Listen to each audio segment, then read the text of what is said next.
thanks for coming in. We're going to announce the winners of our international photography competition. I'm Tammy Miller, the Associate Provost here at Champlain, and I'm the Burlington person most responsible for our international campuses. So thanks for coming and inviting me to present the awards. Before we do that, I just have a few thank yous. First of all, thank you to all of our participants. I trust that that's who some of you are anyway. We want to thank our hosts here in the library staff, and a big thank you to Kathy Lynn and Noah Goldblatt for organizing the competition.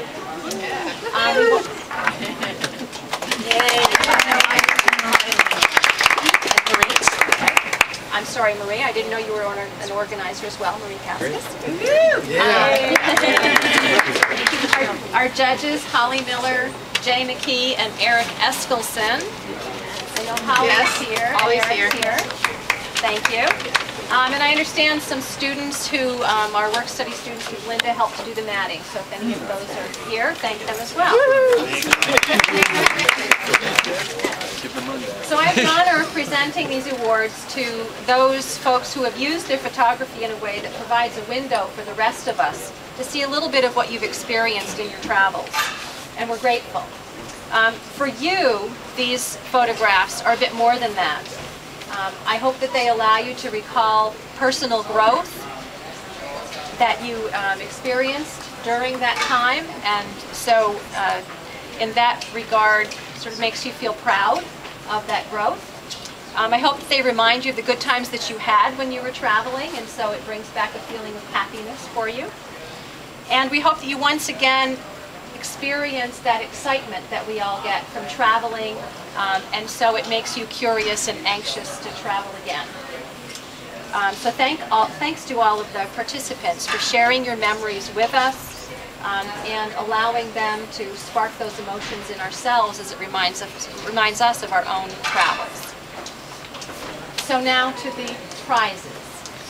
So first we're going to do the places category. The first place prize in the places category goes to Brody Henry for his photograph of the Haji Ali Mosque in Mumbai, India. Right.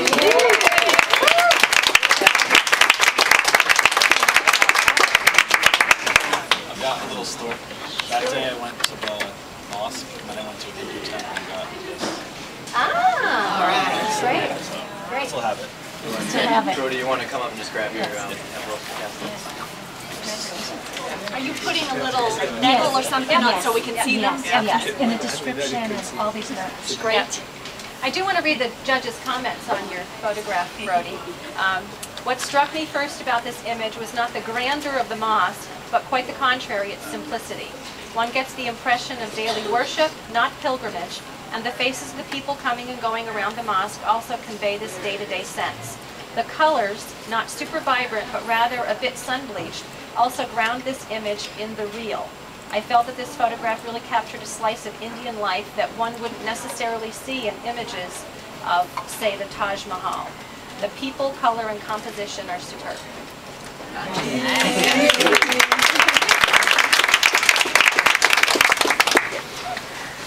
Second prize in the places category goes to Becky Peterson.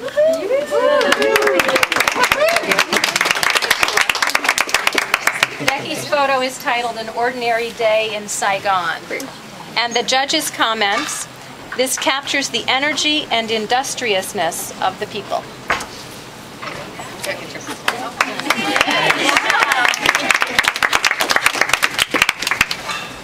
Third prize in the places category goes to Andrew Burkhart. His photo is titled, Who Put These Rocks Here? The judges' comments, to offer a new perspective on this site, maybe one of the most photographed in the world, is an impressive feat. I appreciated the technical aspects of this photograph, specifically the arrangement of objects, the rocks and the looming stone structures in the background, and the lighting used to show the magic of the pyramids. And I neglected to say that the location was in Giza, Egypt.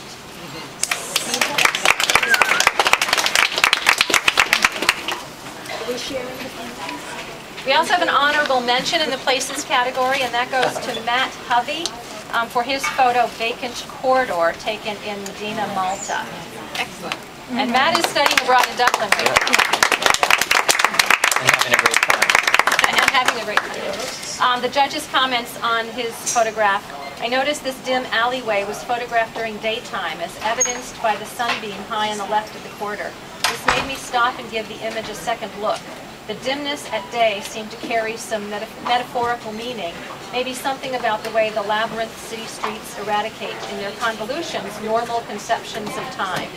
I also had to admit that views such as this one are precisely the views that I, as a traveler, stop and behold while walking along. There's a reason for this, as this photograph illustrates well. The empty space here seems ripe with possibilities, suggesting the story and lives that take place here. More than almost any other, I experienced the feeling of being there.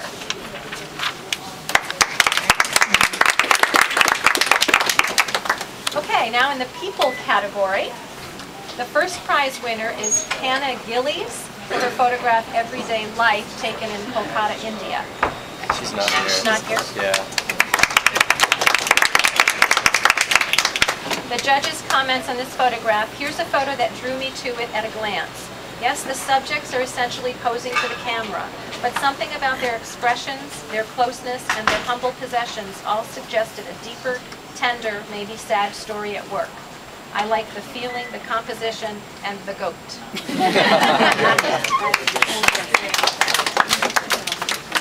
Okay, the second prize in the people category goes to Josh Greff for his photo Chaplin.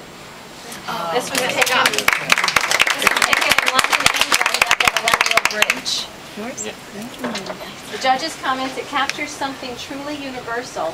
The child's sense of wonder appears to be just slightly qualified here, tinged with just enough skepticism to make the actor work to hold the child in his spell. This captures the emotions of both people and is technically perfect. Yes.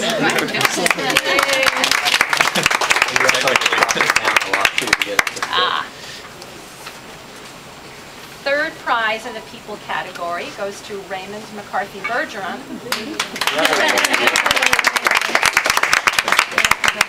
His photo, titled Langa Grandmother Reflects in Home, was taken in Cape Town, South Africa on the Emergent Media Center trip. The judge's comments, it has incredible use of focus and light.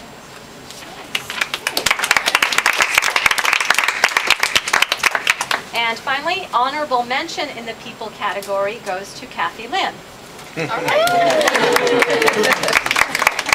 Her photo, Workers Commute, was taken in Mumbai, India. The judge's comment, this probably is not the grittiest image? Grittiest photo? G-R-I-T-T-E-S-T. Grittiest. Image one would create from life in India, but its authentic, candid, day-to-day quality makes it a valuable perspective on a culture too often celebrated only for its exotic qualities. Great composition and color.